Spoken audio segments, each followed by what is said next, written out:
Well, usually in the month of May, or just on Mother's Day, I like to highlight women of faith from the Scriptures and their godly example.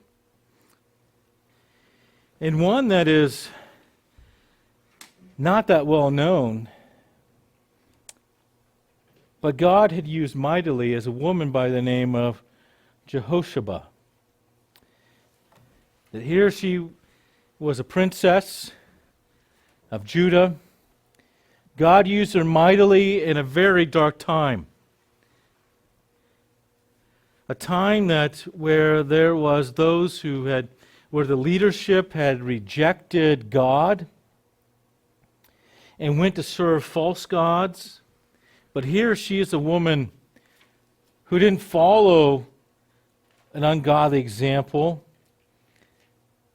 but yet had a true faith in the Lord. And she really is, in this passage of 2 Kings, is contrasted with a very ungodly woman, Athaliah, a wicked woman who did much evil. That is found in 2 Kings 11:1. When Athaliah, the mother of Ahaziah, saw that her son was dead, she rose and destroyed all the royal family. This is one of the wickedest women in the Bible.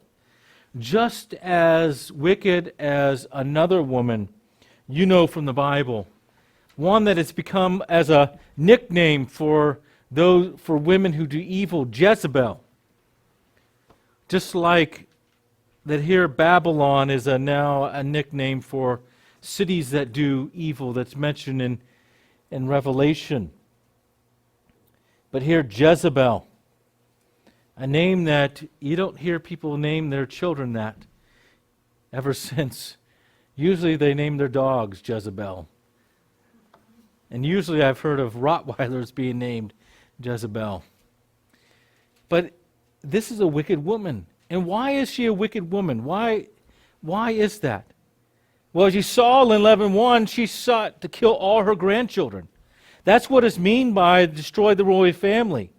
And the reason is so she could be queen and take the throne for herself. This is selfishness. This is an unnatural affection. One where, as a grandmother, she thought she would protect her grandchildren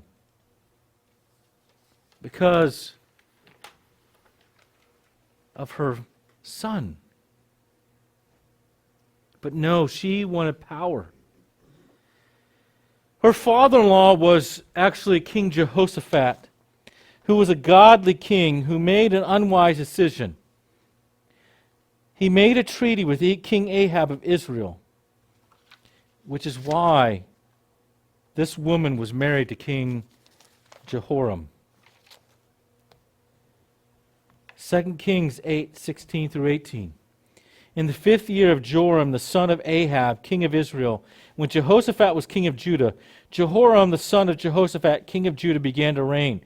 He was 32 years old when he became king, and he reigned 8 years in Jerusalem. And he walked in the way of the kings of Israel, as the house of Ahab done, for the daughter of Ahab was his wife. And he did what was evil in the sight of the Lord. Notice that she has an influence on her husband. Her husband did not follow the ways of his father, but he followed the ways of King Ahab and of Israel. One who did not worship God and did evil. He worshiped false gods, especially Baal is what Israel would worship, and King Ahab and them, and what Jezebel set up. And so here, this man is influenced for evil, walking in the ways of ungodliness. And you have to be careful who you marry, whether men can do evil just as well as a woman. But the same thing happened to Solomon. His heart was influenced. 1 Kings 11:4, for when Solomon was old, his wives turned his heart away after other gods, and his heart was not wholly devoted to the Lord his God, as the heart of David his father had been. Solomon was influenced by, because in that passage he says he loved foreign women, many foreign women, and named all these other nations who serve false gods. Well, Athaliah influenced her husband. She's going to do the same thing to her son as well, Jehoram. She influenced him even to murder his own brothers, which is what wicked men do to secure their throne. Up until this point, no one had put the kings of Judah did not put their brothers to death. Solomon ended up putting one of his brothers to death, but that was because of rebellion. But here, this is murder. To murder anyone so they can't come and claim and take your power. That is what the pagan nations would do. Because 2 Chronicles 21, 3-4 is where that's found. Their father gave them many gifts of silver, gold, and precious things with fortified cities in Judah. But he gave the kingdom to Jehoram because he was the firstborn. Now when Jehoram had taken over the kingdom of his father and made himself secure, he killed all his brothers with the sword, and some of the rulers of Israel also. So his father Joram gave gifts. And what does Jehoram do? He kills his brothers, influenced. I mean, her husband, I'm talking about Athaliah's husband, received a letter from Elijah that God was going to strike him down with a painful disease of the bowels because of his evil and the murdering of his brothers, who were better men than he was. But neither one of them repented. You know, I misspoken. Let me backtrack for a second. It was Jehoshaphat is the one that gave the gifts. Jehoram, who was married to Athaliah, is the one that her husband who influenced to kill his brothers. I accidentally said her son did that to her brothers. But here, because of that, her husband received that letter from Elijah. But you know what? None of them never repented. And when this man died, people did not mourn for him. They didn't say, oh, I wish he would have lived longer. Because there has been leaders in our country that we've said, we wish that they were in office longer than they were. Some we're glad they're gone out of office. And that's what this is like here, that they didn't care for that he was, or mourn for him, and he wasn't buried with the other king, was given the honor of being buried with other kings. In fact, when you look in the New Testament, his name is not even listed in the genealogy of Jesus Christ. It skips over him and then also his son.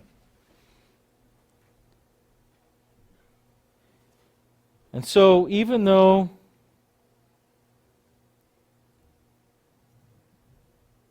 here this woman influenced this man for evil, and they didn't repent, and she saw what he went through, but it was not enough for her to influence her husband to serve Baal and worship false gods and to kill his brothers. No, she led her son as well stray as well to do evil. Her life is one of a wrecking ball. And so here, even though her son is a king for a year, look at how the Bible describes him too. 2 Kings 8, 25-27. In the 12th year of Joram, the son of Ahab, king of Israel, Ahaziah, the son of Jehoram, king of Judah, began to reign. Ahaziah was 22 years old when he began to reign.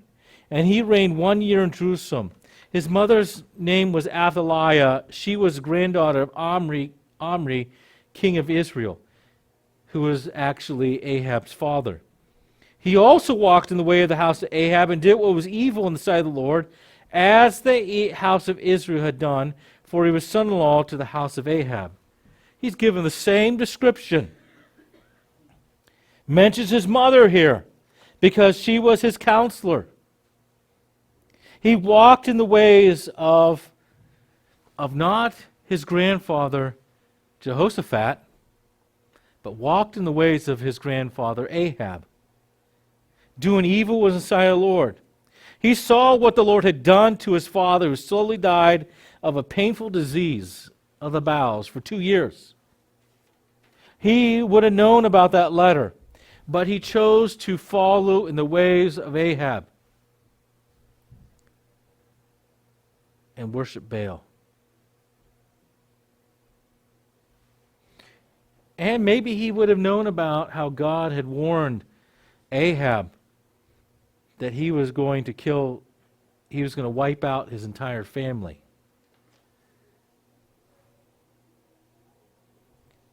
But no, they don't repent. Look at 2 Kings 11:1 again. Now when Athaliah, the mother of Ahaziah, saw that her son was dead, she arose and destroyed all the royal family. And the reason why her son only lasted a year is because when Jehu was executing God's punishment on Ahab by wiping out that family and killing Jezebel, he was caught in that as well, because he had made alliance with Ahab's son. And he was killed right along with them. So that's 2 Kings 9:27. When Ahaziah, the king of Judah, saw this, he fled in the direction of Beth-Hagan. And Jehu pursued him and said, "Shoot him also." And they shot him in the chariot at the ascent of Girard, which is by the Ibleam. And he fled to Megiddo and died there. And so she rises up when he dies, kills her grandchildren, but do not think that God let her get away with that, because in 6 years she would be punished. 6 years she would be executed for rebellion against God. 2 Kings 11:15-16. Then Jehoiada the priest commanded the captains who were set over the army, "Bring her out between the ranks and put her to death with the sword, and with the sword anyone who follows her." For the priest said, "Let her not be put to death in the house of the Lord." So they laid hands on her, and she went through the horses' entrance to the king's house, and there she was put to death. She established herself as queen in rebellion. She wasn't one that set herself up as queen to seeing her grandchildren are too young, so I'm going to just be here as one who protects this throne. No. She established herself in rebellion because God had promised David that his descendants, his sons and grandchildren would rule and sit on the throne. And here she tried to wipe out the line of the Davidic kings, because that's what she did when she murdered her own grandchildren. As soon as she hears her son's dead. I mean, not one who goes in the morning and crying, but one who goes and kills her own grandchildren. I mean, she tried to wipe out the Davidic kings when she influenced her husband to kill his brothers. And here she's done what no other king of Judah has done. Try to wipe out the line of kings. And she was a Baal worshiper because she influenced her father, she influenced her son. And we know that because Baal and the altars are torn down when she dies. In verse 18, all the people of the land went to the house of Baal and tore it down. His altars and his images they broke in pieces thoroughly, and killed Matan, the priest of Baal, before the altars, and the priests appointed officers over the house of the Lord. C.H. Irwin says this about her: Athaliah's life work was a work of destruction. She did much harm. She did no good. A daughter of Ahab and Jezebel, sometimes called a daughter of Omri, whose granddaughter she was. She inherited all the evil propensities of her parents. She destroyed her own husband, Jehoram, king of Judah, by what she influenced him to do. She destroyed her own son, Ahaziah. And now she completes her destructive career by putting to death her grandchildren, the seed royal of the kingdom. There are many women like Athaliah, whose life work is a work of destruction. What harm one wicked woman can do. Some corrupt the morals of others. Some, by their evil speaking and slander, do what they can to destroy the reputation and good name of their neighbors. And there are Athaliahs today who influence their families for evil. They influence their communities for evil. There are Athaliahs at the highest levels of office. There's Athaliahs who push abortion, the murdering of innocent children in the womb. And we need to pray for their salvation, but we need to pray that they be removed and turn from their wicked ways. But why do I mention Athaliah? That's such a depressing setting here, especially on Mother's Day. But here's the reason. It's because if an ungodly woman can do that much harm, a godly woman could do much good. And that is where not Athaliah, but Jehosheba comes in. A woman who did much good. 2 Kings 11:2. Here you had this evil, wicked example. But here's the shining example. She's the daughter of King Joram, sister of Ahaziah, took Joash, the son of Ahaziah, and stole him away from among the king's sons who were being put to death, and she put him and his nurse in a bedroom. Thus they hid him from Athaliah, so that he was not put to death. Jehosheba, a godly woman who lived by faith. She stands in contrast to her ungodly father, as I mentioned, who murdered his own brothers. She stands in contrast to her ungodly brother. She stands in much contrast to Athaliah, who murdered her grandchildren. Athaliah could have been Jehosheba's mother, but we're not told that, because often kings would have multiple wives. But this woman lived by faith. She's a godly woman who took courage and do what needed to be done. She risked her life, for if she was caught, she would have been put to death with him. But she was able to rescue one of her nephews from being executed, as this evil, wicked woman seized power. She hid him and the child's nurse in her room. She lived by faith and obedience to preserve life, not murder and take away. She lived by faith as the two midwives did when they would not murder the children of Israel, the sons of Israel, who were being born as Pharaoh commanded that them be killed. She lived by faith, hiding young Joash as Moses' parents hid him. Hebrews 11:23. By faith, Moses, when he was born, was hidden for 3 months by his parents, because they saw he was a beautiful child, and they were not afraid of the king's edict. Unlike Athaliah, she influenced her husband for good, because his name was Jehoiada, and he was the high priest of Israel, of Judah here. And he actually is a godly man. He is given an honor, a great honor, when he dies. 2 Chronicles 24:15 and 16. But Jehoiada grew old and full of days and died. He was 100 years old at his death, and they buried him in the city of David among the kings, because he had done good in Israel and toward God and his house. That is quite the honor to have, to be buried among the kings of Judah, because some of the kings of Judah were not even buried because of their evil. But here is this man that has that great honor. The only high priest that we're told that has that honor. And so she had a godly influence on him. You cannot, even though the Bible doesn't say that directly, you can't tell me that she didn't. Because we've seen examples in the Bible of a wife who has a good influence or a bad influence. And Athaliah very much did have evil influence. And so this says a lot about the man he was, of Jehoiada. It says a lot about what kind of woman she was. A godly woman. A godly woman who feared the Lord, who preserved life and took action. Look at 2 Kings 11:3. And he remained with her 6 years, hidden in the house of the Lord, while Athaliah reigned over the land. By God's grace and help, they were able to sneak this infant out of the palace and into the temple. Joash was a year old about when he was rescued.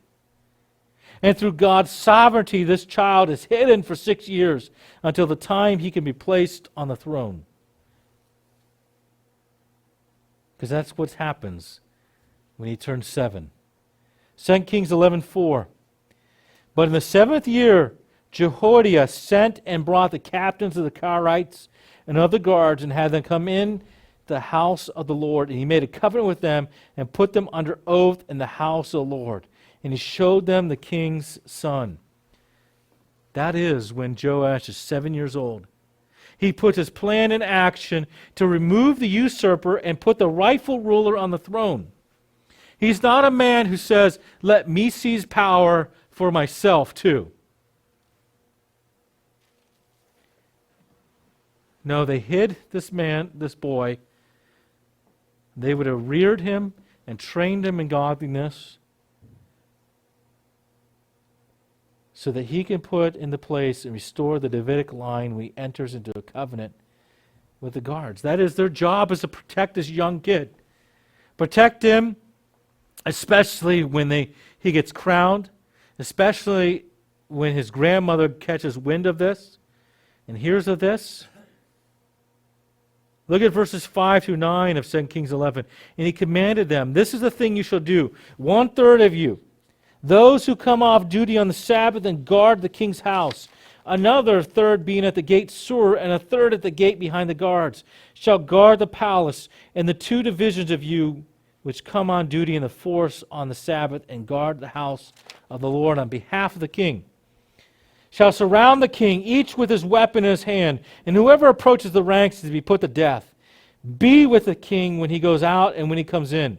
And the captains did according to all that Jehoiada the priest commanded. And they brought each his men who were to go off duty on the Sabbath, with those who were to come on duty on the Sabbath, and came to Jehoiada the priest. It took courage for these men to do what was right as well, because if they failed, they would suffer this woman's wrath. But they wouldn't, because the Lord was with them. Look at verse 12, beginning in 2 Kings 11. Then he brought out the king's son and put the crown on him and gave him the testimony. And they proclaimed him king and anointed him, and they clapped their hands and said, long live the king. Verse 13, when Athaliah heard the noise of the guard and of the people, she went into the house of the Lord to the people. And when she looked, there was the king standing by the pillar, according to the custom, and the captains and the trumpeters beside the king, and all the people of the land rejoicing and blowing trumpets. I'll stop there for a moment, that here this woman was in quite the shock. This woman had plans to seize power, to wipe out the Davidic kings. But quite the shock when she finds out that one of her grandchildren was protected and hid away. Because that here the line of David was threatened.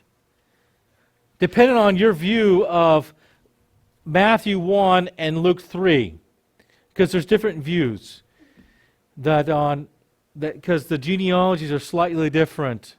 And the view I hold to is that Luke 3 speaks of that here that is the line of the Messiah through Mary, and Matthew 1 is the line of the Messiah through Joseph. And then there's some who take that as that Luke 3, that one of them actually talks about that here, that because Well, this is going to muddy the water. There's just different views. I don't want to take here that at the very least, she preserved Joseph's life. That here who Jesus would have the rightful, because of him being his earthly father here, that not biological, but here he still had custody of him, that Jesus was the rightful heir through him to the king. Because Joseph's line in Matthew 1 goes all the way through the Davidic kings. But others take the view that are differently, and this could have wiped out here and threatened even the Messiah birth.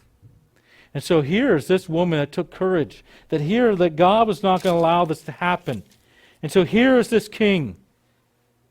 And so here, picking back up in verse 14, and Athaliah took her clothes and cried, "Treason! Treason!" Then Jehoiada the priest commanded the captains who were set of the army, "Bring her out between the ranks and put her to death with sword, and put to death with the sword anyone who follows her." For the priest said, "Let her not be put to death in the house of the Lord." So they laid hands on her, and she went through the horses' entrance to the king's house, and there she was put to death. Her plans failed. As I kept on stressing, she failed to wipe out the line of David. And this is because God is sovereign. God is in control. God is going to keep his promises to David. Because David promised here, as Solomon, God had promised that to David. And this is what is highlighted in Solomon's prayer in 1 Kings 8:25. "Now therefore, O Lord, the God of Israel, keep with your servant David my father that which you have promised him, saying, You shall not lack a man to sit on the throne of Israel, if you and your sons take heed to their way, to walk before me as you have walked." And even when the prophet Nathan came to David, that God was going to establish David's house forever, that he would not lack a man, and that it was even that here he would have a son on the throne forever, and that ultimately speaks of Jesus Christ. And the reason why God can keep his promises is because he is sovereign, and because of the truth of the Psalm 33:10-11.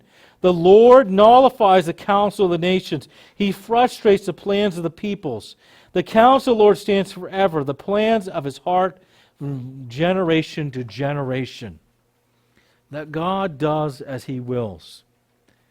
And God is able to work even in the darkest of times. Because this was a dark time in Israel. But here is a shining godly example of this woman who feared the Lord. C.H. Irwin again, he says this about Jehosheba. Jehoshaba's work was a work of not destruction but preservation. She too was a king's daughter. But she had not been corrupted by the wickedness of the court. She was the wife of Jehoiada the priest, a good wife of a good man. She rescued Joash from Athaliahs' massacre and kept him hidden in the priest's apartment in the temple. There he was hid for 6 years until the time that as a boy king he was called to the throne. If there are Athaliahs in the world still, there are also Jehoshebas. If there are women of cruelty, there are also women of sympathetic and compassionate spirit. If there are women who are corrupters of others, how many there are who by their own pure life and conduct have been the preservers of public purity and morality. If one wicked woman could do much harm, one pure-minded Christian woman can do a vast amount of good. What an amount of quiet benevolence is being carried on by Christian women throughout the world at the present day. And he wrote that over 100 years ago. And that's still true today. That Christian women, by their godly example, can do much good. In the home, in the workplace, where they're at. The world tells you that here, if you choose to stay at home and be a stay-at-home mom, your life is incomplete. That it's not as meaningful as somebody who has a career. And that can't be further from the truth. That here, that moms who stay at home are important. They're important by their godly example. The Lord sees that, and the Lord rewards that. And He will bless that. And then moms who work in the workplace as well. That here they have a godly example there and at the home. But whether one chooses to be at home or work in the workplace, we need godly women. We need their examples.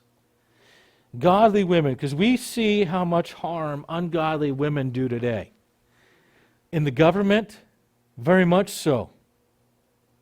On the internet, very much so. Just as ungodly men do, have ungodly influences. But we need godly examples from men and women. And so women can do a vast amount of good by their godliness and living for the Lord. So fear the Lord. Be in God's Word. Pray. A godly woman's prayers that here do much good there. I mean, think about the influence that Timothy, his influence that Paul speaks of is from his grandmother and his mother, who taught him the Scriptures. And they influenced him for good. And there's all these examples that we could mention. But be a woman who lives by faith and courage. And so this woman's example comes out of a very dark time in the history of Israel. And we can feel like that we're living a very dark time because of wickedness and sin that is being paraded around. As if it's something to rejoice over. They should fall on their knees and repent. But God can work in our lives even when there's evil going around us. We can let our light shine, and we can live for the Lord and be a godly example. He's not restrained to work only in good times. But even when there's wicked around us prevailing, we can still be a light shining. Let the gospel shine even brighter there, that the world would see that